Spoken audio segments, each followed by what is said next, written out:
आप सभी का स्वागत है आपके अपने चैनल मैथ बाय महेश में। तो कोऑर्डिनेट ज्योमेट्री के पार्ट्स को आगे बढ़ाते हुए हम उन क्वेश्चंस के ऊपर चर्चा करेंगे जो कि आपके बोर्ड्स में वैसे क्वेश्चन आएंगे और कॉन्सेप्ट हम उसके बता चुके हैं। पहला क्वेश्चन अगर आप देखेंगे तो पिछले साल आया था, मल्टीपल चूज क्वेश्चन था ये। Distance of point 5,0 from origin. आपको यहाँ पर डिस्टेंस फाइंड करनी है किस पॉइंट से, 5,0 और ओरिजिन से, इन दोनों की डिस्टेंस फाइंड करनी है।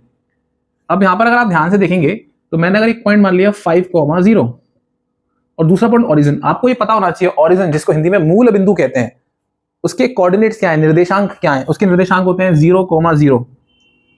आपको इन दोनों के बीच की दूरी फाइंड करनी है।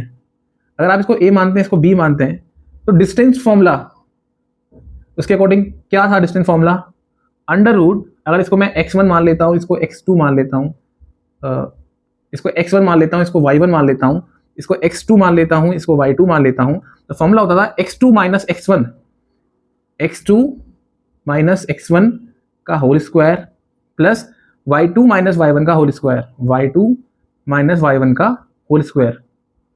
तो अब ध्यान दीजिए, x2 क्या है? 0 माइनस 5,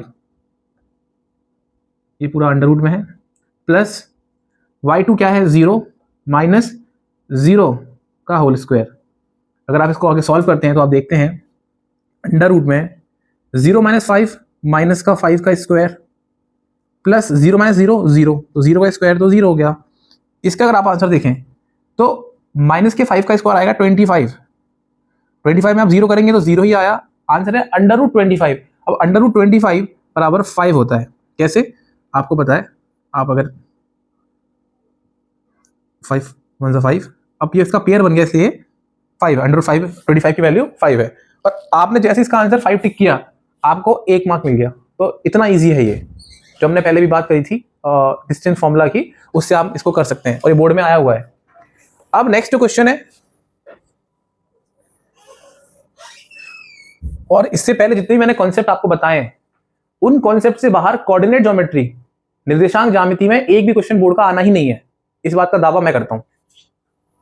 सेकंड क्वेश्चन बोलता है 2.4 इज मिड पॉइंट। 2.4 क्या है? मिड पॉइंट है, बीच का एक बिंदु है। लाइन सेगमेंट ज्वाइनिंग 6,3 और a,5, ये a है। अभी क्या बोल रहा है कि कहता है अगर 2,5 2,4 मिड पॉइंट है किसका? 6,3 और a,5 का, तो आपको a की वैल्यू बतानी है। देखिए, मान लीजिए ये है 6,3 और ये पॉइंट है a,5 और ये मिड पॉइंट है 2,4 है। ये मिड पॉइंट है, बिल्कुल बीचों बीच का एक बिंदु है, एक निर्देशांक है।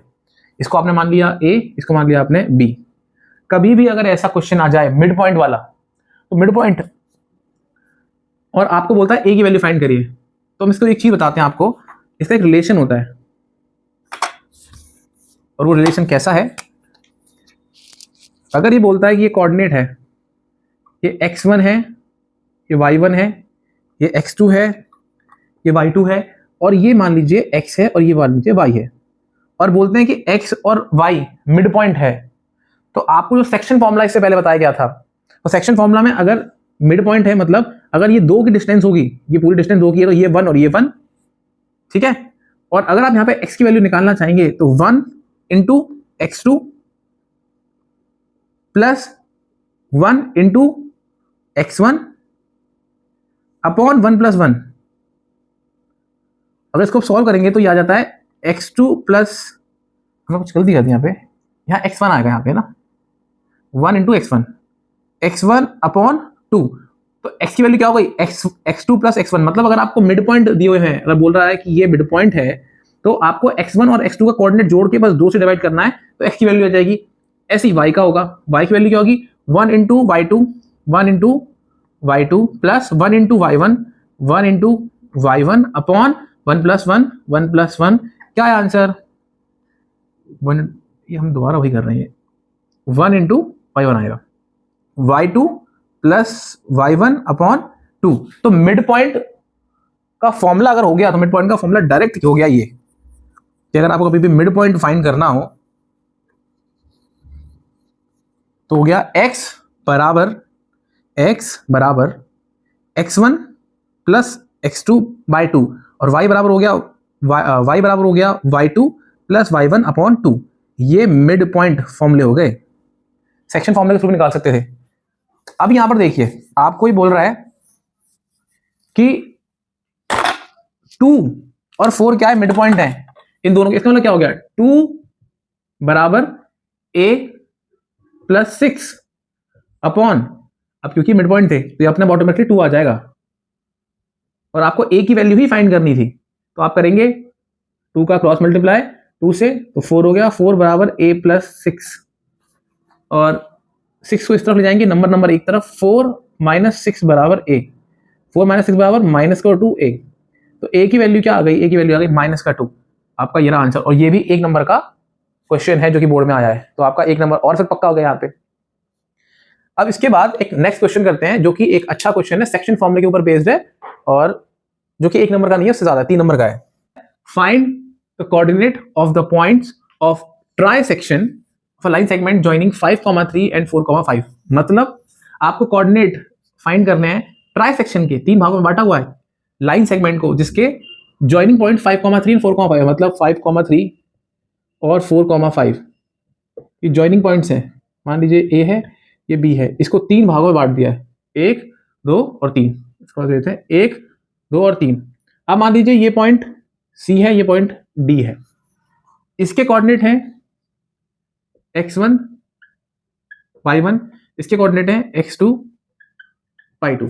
तो ध्यान दीजिएगा जब ट्राई सेक्शन किया हुआ है तो हम मानेंगे इसकी वैल्यू 1 है, इसकी वैल्यू 1 है, उसकी वैल्यू 1 है, ठीक है, 1 1 मान लिया। अब इसको सॉल्व करने के लिए आपको एक चीज ध्यान देनी पड़ेगी, यहाँ 2 केस लेने पड़ेंगे। जैसे मान लीजिए अगर मैं यहाँ पर डी को गायब कर दूं तो क्या देखेंगे आप, सी पॉइंट बचा है, सी की इस तरफ 1 है और सी की इस तरफ 1 + 1 2 है। अब आप देखेंगे यहाँ पे ये ए है, ये बी है, ये 4,5 है, ये 5,3 है, ये पॉइंट सी है, ये 1 है, ये 2 है, ये x1 और y1 है। अब ध्यान से देखिएगा, सेक्शन फॉर्मूला आपको याद है, सेक्शन फॉर्मूला क्या था, सेक्शन फॉर्मूला का दोबारा बता दें। सेक्शन फॉर्मूला ऐसा था, अगर आपको x1 की वैल्यू फाइंड करनी है, यहाँ पर ये x1 है और इसको अगर आप ले लेते हैं x3 y3 और x4 y4, तो आप करते क्या थे, अगर ये m है और ये n है, m इंटू, क्योंकि हम x1 की वैल्यू निकाल रहे हैं, हम पहले कोऑर्डिनेट x कोऑर्डिनेट की वैल्यू निकाल रहे हैं, इसलिए m into x4, m into x4। ये बस फॉर्मूला बता रहा हूँ मैं आपको, फॉर्मूला ऑलरेडी आपको याद है, ऐसा मैं मान के चल रहा हूँ, आपको याद करना पड़ेगा, बिना फॉर्मूले के आप नहीं कर सकते। n into x3 plus n into x3 upon m plus n, upon m plus n। आप ये फॉर्मूला लिखेंगे तब जाके सॉल्व करेंगे। ऐसे y के लिए क्या होगा, अगर आपको y1 की वैल्यू निकालनी है, आपको y1 की वैल्यू निकालनी है, तो m into y4, m into y4 plus n into y3, n into y3 upon में m plus n, m plus n, ये y के लिए। अब देखिए m की वैल्यू कितनी है, m की वैल्यू है 1, x4 की वैल्यू कितनी है 4, n की वैल्यू कितनी है 2, x3 की वैल्यू कितनी है 5, m की वैल्यू है 1, यहाँ पे वैल्यू है 2। अब अगर आप उसे देखेंगे, आप कहेंगे 4 प्लस 10 3, दैट विल बी 14/3। मतलब x1 की वैल्यू क्या आ गई, x1 की वैल्यू आ गई 14/3, ठीक है। ऐसी y1 की वैल्यू निकाल लेते हैं, तो y1 m कितना है, m है 1 इंटू y4 कितना है 5, n कितना है 2, x3 कितना है y3 कितना है 3, m कितना है 1, n कितना है 2, कितना होगा आंसर 5 + 6/3, दैट विल बी 11/3। कितना आंसर आ गया y1 का, कितना है वैल्यू 11/3, ठीक है। अब आपको d वाली वैल्यू निकालनी है, तो आप करना कुछ नहीं है, आपको जस्ट दोबारा एक डायग्राम बनाना पड़ेगा और उसमें यही चीज है। अब यहाँ पे आप c नहीं करेंगे, अब आप क्योंकि d वाला केस ले रहे हैं, मैं आपको बताता हूँ, तो आप दोबारा डायग्राम बना लेंगे b वाला केस के लिए, a यही है b यही है, ठीक है। अब आप ध्यान रखिएगा, यहाँ पे आ गया d, क्योंकि आपको d के कोऑर्डिनेट्स निकालने जो कि है x2 y2।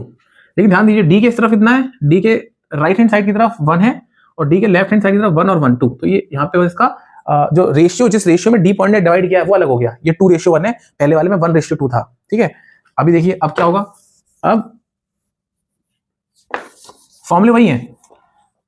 अब आप करेंगे क्या, m into x four, 2 into 4 plus, अब ये 1 था, 1 इंटू 5 अपॉन 2 प्लस 1, क्या हुआ 8 प्लस 5 अपॉन 3, ये आ गया 12 अपॉन 3, दैट विल बी 4, 3 चौक 12 4। तो y2 की वैल्यू क्या हो गई, एक्चुअली y2 होगा यहाँ पे, है ना, ये y2 होगा क्योंकि इसके कोऑर्डिनेट चेंज हो गए, और यहाँ पे सॉरी ये x2 होगा और ये y2 होगा।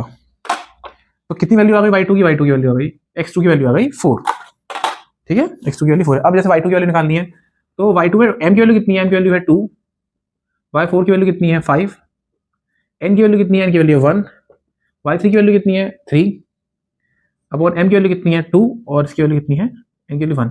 तो ये आ गया 10 upon 3 upon, that will be 13 upon 3, और 13 अपॉन 3, इसका मतलब y2 की वैल्यू क्या आ गई 13 अपॉन 3, 13 अपॉन 3, और आपके 3 नंबर पक्के हो गए।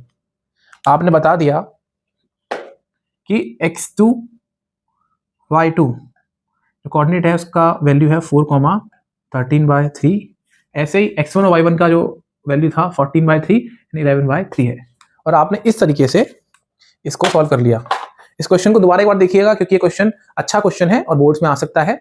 और जितने भी कोऑर्डिनेट ज्योमेट्री से रिलेटेड क्वेश्चन थे, कॉन्सेप्ट थे, मैंने आपको सारे वीडियो में बता दिए हैं, और इससे बाहर भी क्वेश्चन नहीं आएगा, इस बात की गारंटी मैं देता हूँ आपको, ठीक है।